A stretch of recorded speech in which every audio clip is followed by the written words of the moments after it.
Thursday Meditation, September 27, 1979. LL Research channeling Kasara, Laitos, and Latwii. Carla channeling. I am with this instrument. I greet you in the love and the light of the infinite Creator. I have not previously spoken with this group, but have been asked to do so in the name of the Creator by the chief teacher of your group, the brothers and sisters of Hatonn. We are attempting to transmit our name to this instrument, as we have used it before in other groups. But this transmission is, of course, very difficult, as this instrument does not know our name. We are of the constellations, of what you know as aura, and we call ourselves Kasara. We would like to share with you a little story, my friends, that we offer to you this evening in the humble hope that we might spark a thought or two in your minds that may help you in some way. Once, my friends, there was a mountaineer, and this mountaineer was a wanderer, and he wandered uphill and down. Many the day and many the night spent he in loneliness and enjoying the beauties of his scenery, and enduring the hardships of all weathers. This mountaineer had but one desire, and that was to find the perfect walking stick. For it was his belief that with a stout stick at his side, he could climb the highest mountain, traverse the longest distance, and always, without fail, keep a sure footing. For years he tried and tried to find the right stick. He whittled on sticks. He carved on sticks. He traded sticks with others. But somehow, they never seemed to fit his hands just right, or to hold him up just right. And one day, after many years of trying to find the right stick, he got tired of looking for something to lean on and decided that if he did not need a roof over his head, or walls between himself and the winter, shelter between himself and the rain, or anything but a hat between himself and the summer sun, that perhaps he did not need any stick either. And once he had found that he had all he needed in himself, then and only then did he become a true wanderer. Then and only then did he become truly happy, satisfied at last that his purpose was not that of another, and his needs not that of another, but that he was complete within himself. We realize that in your culture it is not acceptable for a man to walk for a living, to live of the land, to have no money, and we do not encourage you to do this. We speak to you allegorically, my friends. What we are encouraging you to do is to leave off looking for the right walking stick in life. You did not come into this world to lean on others, to lean on ideas, to lean on possessions, or to lean on preconceived ethics. You came into this world a perfect creature, and that perfection was rapidly overlaid by a complex system of intellectual limitations, which were placed upon you by others. You then carefully continued the work of your parents, believed what they told you in good faith, and for your lifetime have been trying in good faith to live according to the precepts of people and ideas and ethics and ways of being that have been taught to you. These are your walking sticks, and none of them fit, do they? No one else's ideas will carry you through. No one else's ethics can make you feel right if something is wrong, or wrong if something is right to you. Why spend so much of your life confused because of what others think? They may have traded you a walking stick, but you don't have to have it. You don't have to have any. It is written in your holy works, my friends, "My rod and my staff shall comfort thee." Yes, my friends, even if you walk through the valley of death, you have a rod. You have a staff. You have the Creator within you. You are part of a perfection that is the Creator, and that part of you is the only walking stick you will ever need. You cannot get in touch with that part of yourself by any outer means. You cannot, even though you think you might, get in touch with that part of yourself by intellectually understanding the means of meditation and service to others. What is a walking stick for, my friends? It is for the steep places. When you need comfort, know that that comfort exists within you. Even if you walk in the valley of death, the Creator is with you.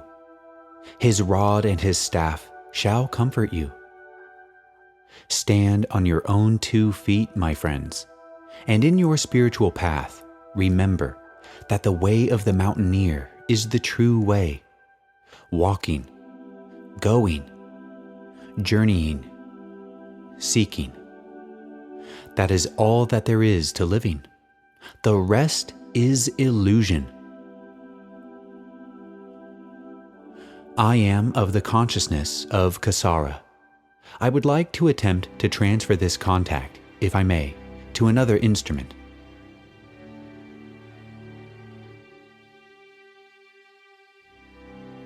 Still Carla channeling.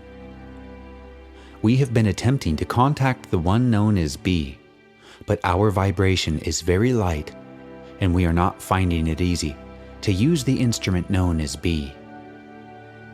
We will once again touch with this being and see if he can pick us up, although we are indeed much weaker, shall we say, than the vibration of Hatonn or Laitos.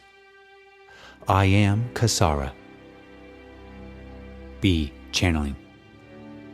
I am Kasara, my friends. It is important that you look to your spiritual growth. For, my friends, as I have already stated, inaudible, is illusion. There are many times you will find that, indeed, possessions will help you along your path. But, my friends, I think it is also important to draw the line upon, shall we say, possessions. For, my friends, the pull is so strong that it may in turn engulf you. As you know, inaudible, meditation, you will evolve to a state that you will, shall we say, be able to offer your services to many around you. It is also important that you realize, inaudible, of helping a great many people. Therefore, my friends, it is important that you develop yourself to a higher degree. The road is steep and long, but, my friends, well worth the trip. It has been a great pleasure sharing your meditations, my friends. Inaudible. Or shall we say, inaudible. We are, shall we say, at your disposal at another time. Continue in your meditation, for it is the path to the Creator. There may be some experiences ahead of you all. I shall leave this instrument now. I am Kasara. I leave you in the name of our infinite Creator.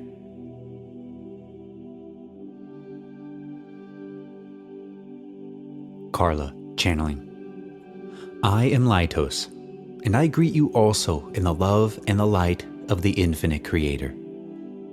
If you would be patient with me at this time, I would like to spend a few moments working with the newer channels.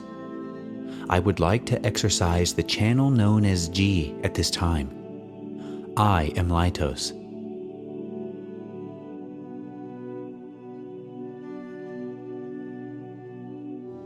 I am again with this instrument.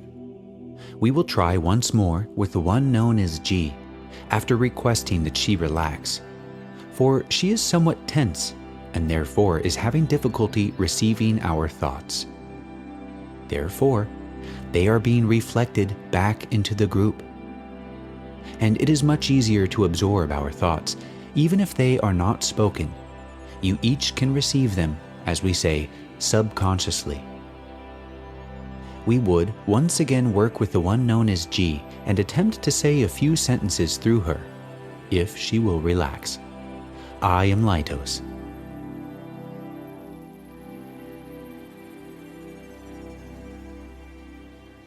I am again with this instrument. We thank the one known as G and encourage her not to worry if she has some days when she cannot pick us up. For there are days when one becomes very tense due to the happenings of the day, and therefore one is less able to receive our thoughts. It is a kind of talent which one has a knack for after a while, but it takes some time to build up, and we will continue to work with her and thank her for the opportunity.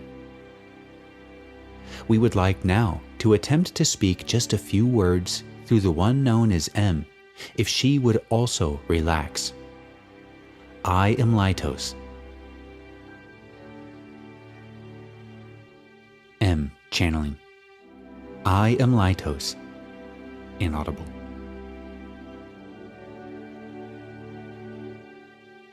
Carla. Channeling. I am again with this instrument. We are having very good contact with the one known as M. We ask that she refrain from analyzing our thoughts. We will tell her what our next 2 sentences were to be, so that she will know that she had our contact.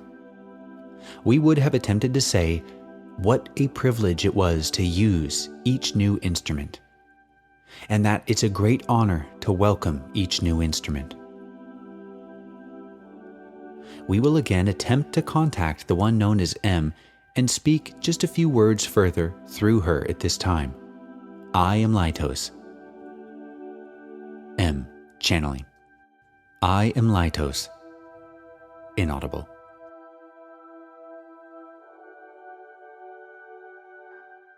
Carla. Channeling. I am again with this instrument. I am Laitos, and again I...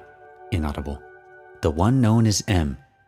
She is very close to making a breakthrough and being able to speak thoughts that she does not expect and that are original to her from us.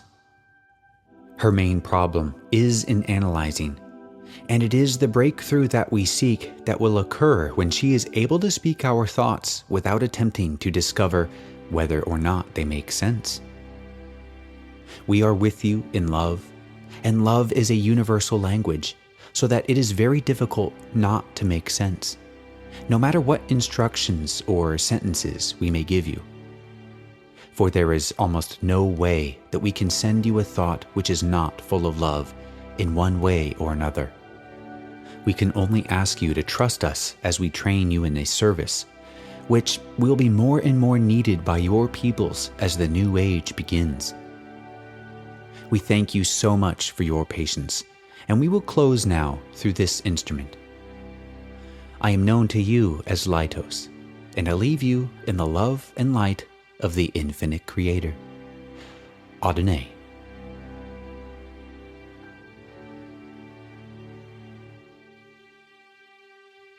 I am Latwii, and I say to you, greetings, my friends, in the love and the light of the infinite Father.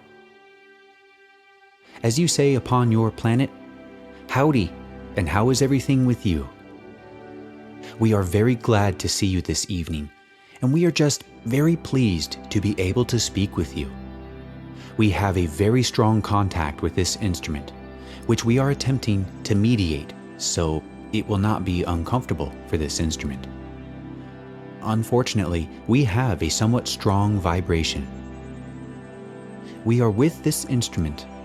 We are monitoring this communication. It is more comfortable to the instrument at this time. I am Latwii. We truly are happy to be with you, and each of your vibrations gives us infinite pleasure as you sit about the room. miniature rainbows in what you think of as darkness, but what we see as a beautiful violet glow at this time, due to the basic color of your vibrations, which is of a somewhat amethyst hue. We have come to answer questions at this time and would prefer to speak through the one known as Dawn if he is willing to be of service at this time. We will attempt to transfer the communications to him. I am known to you as Latwii. Dawn channeling. I am with the instrument. Carla. May I ask a couple of questions? Latwii. Yes.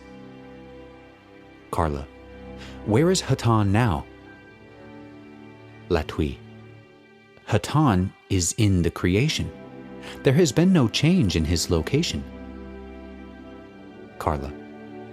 In the configuration of this sphere, in which he assumes the shape of a man and the vehicle of a ship, over what part of our sphere does he now reside?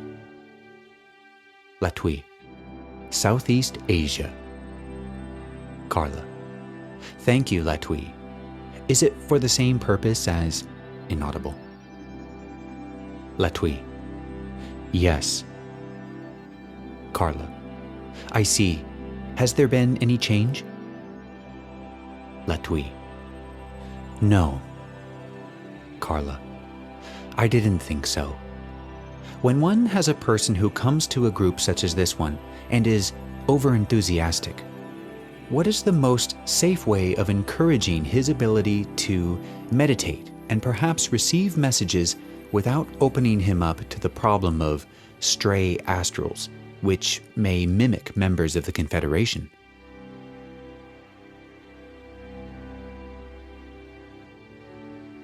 Is there a general answer to that? Latwii. Information received by a channel is the information the channel desires to receive.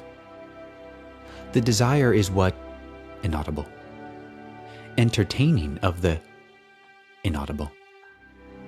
This desire then results in what the channel receives. We in no way wish to modify this process, for it is a natural process. If you find that for your purposes you do not wish some communications to take place, we suggest that you discuss these possibilities with the individual. We have no control over this, for it is a matter of free will.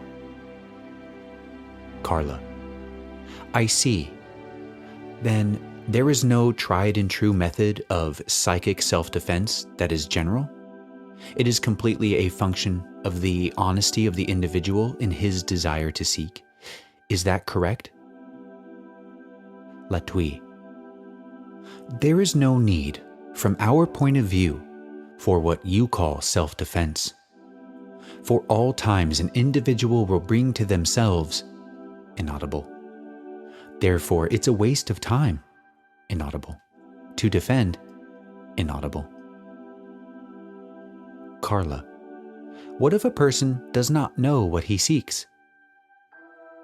Latwii. That does not matter. The individual seeks and finds inaudible. Carla.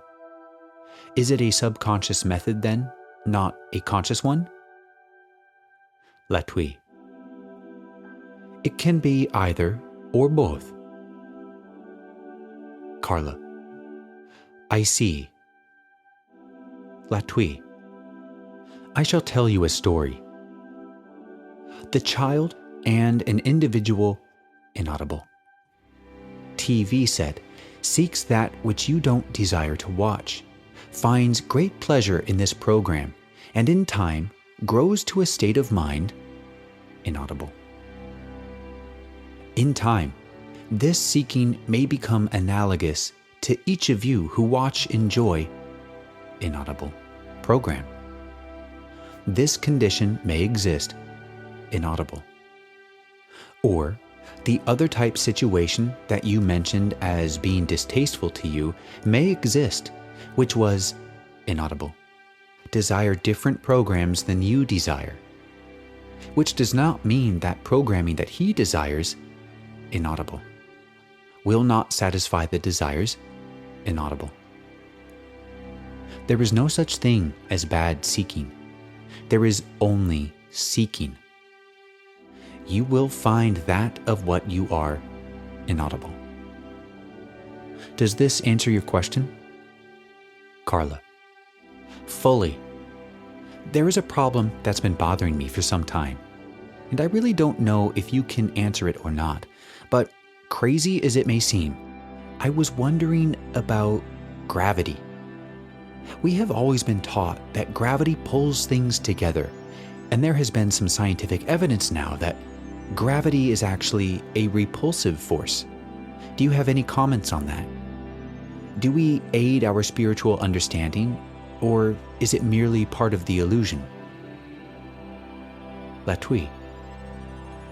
I am in consultation for education.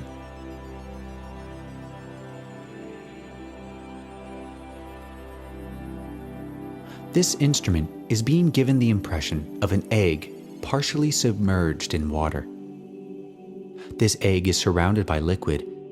So is your planet surrounded by material, which you know of as space.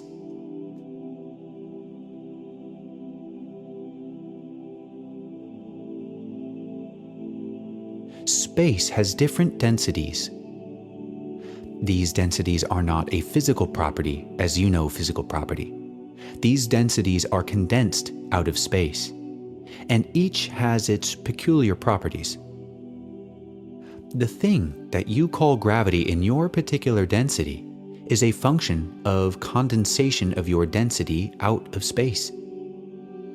It is similar to a bubble being formed below the surface of a window.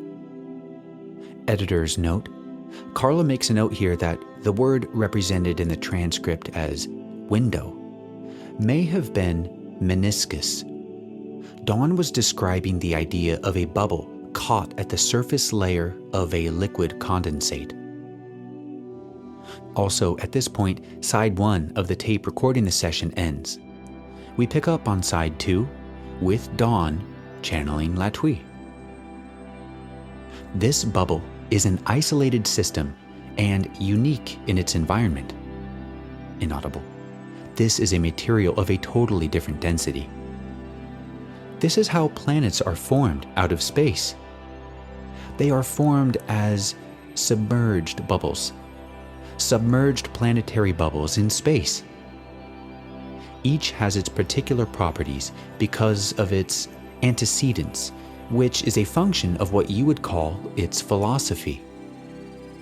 Gravitational attraction, as you call it, which you experience, is the result of what you might call planetary philosophy, due to general configuration of mind, the population of your planet, both incarnate and discarnate. Certain level density, what you call physical matter, is condensed out of surrounding space. Condensed in such a way, in such an intensity, you might say, so as to reduce the intensity of gravity that you experience. All particles are condensed or pushed towards the center. This push or condensing force is philosophical in nature.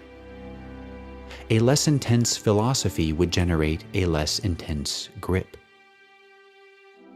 Gravity is more an emotional thing than it is a physical thing in its origin. Your planet has a uniquely strong gravitation force. This is because of intense philosophical or emotional condensing action. Put in another way, the need for the dense physical experience of those entities trapped in your vortexian experience is such that they create an intense gravitational force that they now experience. You can imagine consciousness being formed because of its like nature. Inaudible. View. Inaudible. Across space. Inaudible. The size and inaudible. being a function of the general state of that consciousness. This, then, is what you are experiencing when you experience gravitational force. Carla: Can I pursue that a little further? Latwii: Yes. Carla: Can we assume, then, that each planetary entity is conscious? Or are we to assume that each planetary entity has a consciousness upon it which we would call living, as in living beings? Latwii: The consciousness is all the individualized consciousness that originally created the planet. In order to create a planet, it is necessary to have condensation, shall we say, of consciousness. If consciousness is infinitely small, an infinitely small planet will be the result of this condensation. If consciousness as a group consciousness is large, shall we say, that numerous birds of a feather flock together, so a large group consciousness will be formed. A relatively large planet will be formed. The planet is a result of the consciousness. Carla: Thus, a large planet may not necessarily have a correspondingly heavy gravity, as is thought in science, that the gravity would be dependent then on... Latwii: The gravity in your science is dependent on mass. Largeness or smallness is not related to mass, even in your science. Carla: So you are saying that it is the density of the planet? Latwii: The density of the planet is the function of, inaudible, nature of the consciousness.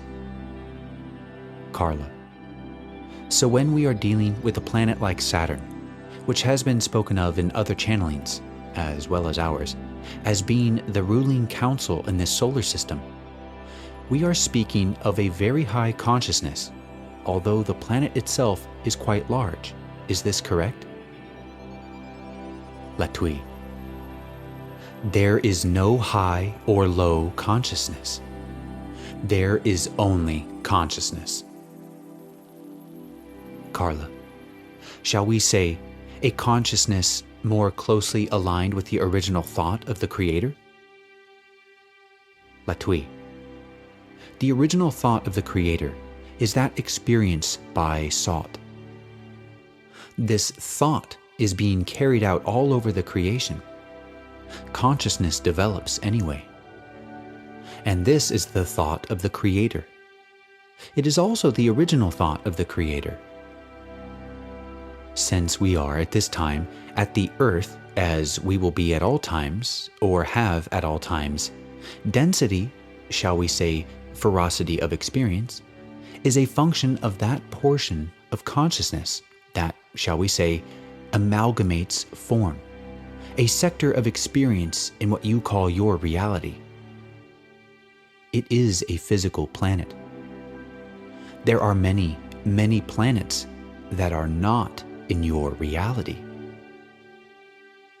Carla: You just read my mind. That was my next question. Latwii: And exist for experiences at different levels. Carla: Are they analogs of the physical planets in our system as we know them? Latwii: No. Carla: Are they simply infinite? Latwii: Yes.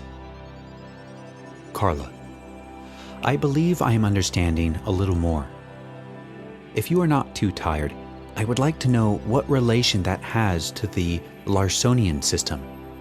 If you are, please say so. Latwii: Mathematical approach Larson is not considered a fact of consciousness. Larson's mathematics are useful tools for bottling your physical reality. There will be no explanation total. It does not include formative force of consciousness. It is very difficult to use your language to express this. Consciousness in actuality is the motion of which Larson speaks. Inaudible. Of that motion or vibration is the philosophy of the consciousness of which we spoke. Carla. Then the very basis of the Larsonian system, instead of motion, as he would call it physically, is consciousness metaphysically. Is there an analog to the space-time that motion is equal to physically in the metaphysical understanding of Larsonian work? Latwii. There is no space. Carla. Is it light, perhaps, and love? Latwii. There is only consciousness. Consciousness which creates the illusion of space and time. There are properties of consciousness. The emotional property called love. The physical property called light. They are one and the same thing, but they are each two representations of the manifestations of consciousness. When this is fully realized, you know everything. There is nothing else to know. Carla. Do they hold a reciprocal relationship? Latwii. You mean more love, less light? Carla. Is the state of being in unity a love and light in equal portions, forever expanding outward?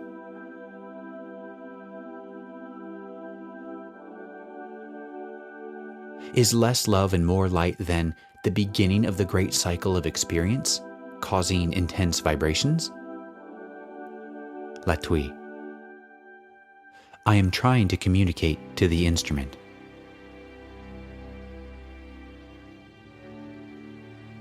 Love is light, and light is love. They are consciousness. Light. This is difficult to express in your language. Carla. We understand. Latwii. There is no reciprocal relation between love and light. They are identical. Carla. Is this also true of space and time? Latwii. Space and time are mathematically reciprocal. This is meaningless in reality. They are mathematically reciprocal, and this is a very useful tool in the building of mathematical models, what you call your reality. Carla. When a healer or metal bender uses his ability for action at a distance effect, is he temporarily leaving the mathematical and physical world of space-time and entering the metaphysical world of love? Latwii.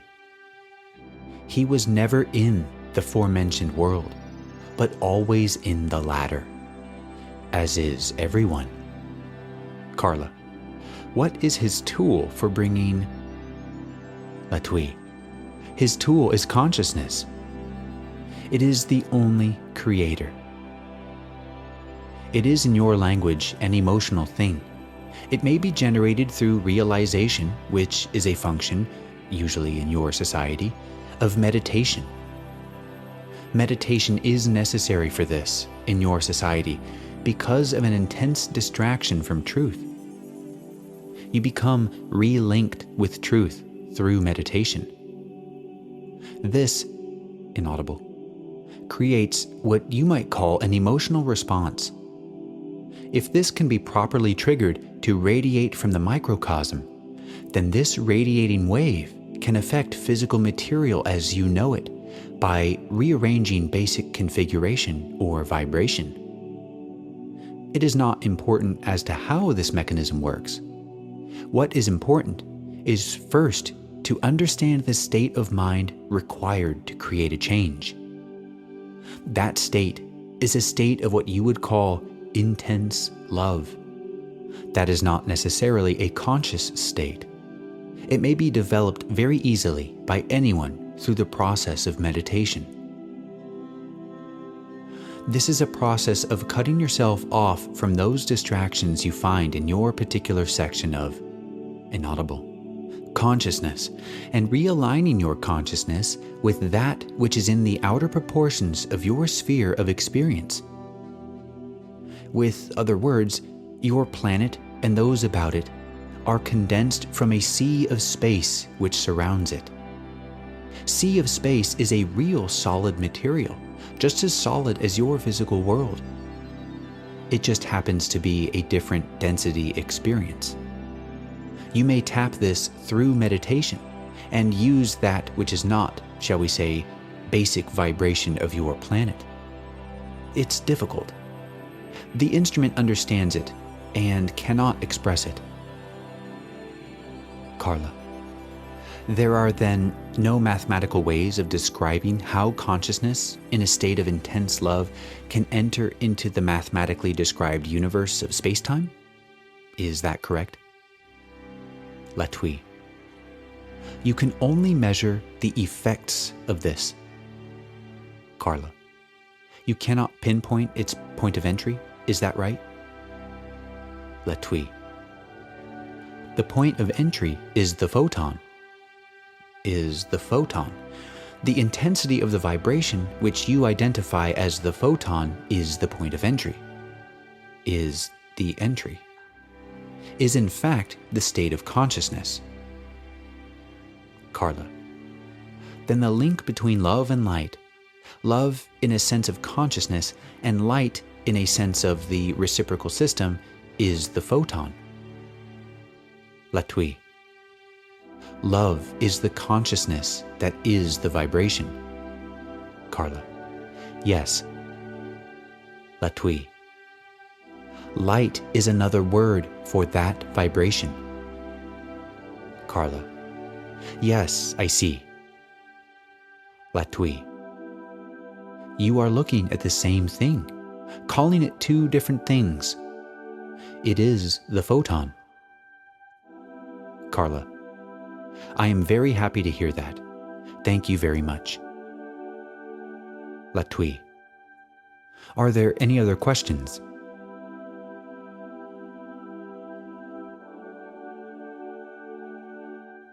We apologize for a lack of ability to communicate certain concepts which are very difficult in your language, whether inaudible. Terminology include these concepts, inaudible.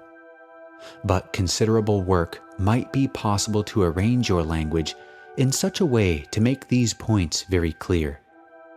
In such a short period of time, it's very difficult to do. If there are no more questions, we will terminate our communication. Carla, we thank you. Latwii, it's been a very great privilege to be of service to you. Adonai Pasu. Go forth then, rejoicing in the power and the peace of the one infinite Creator.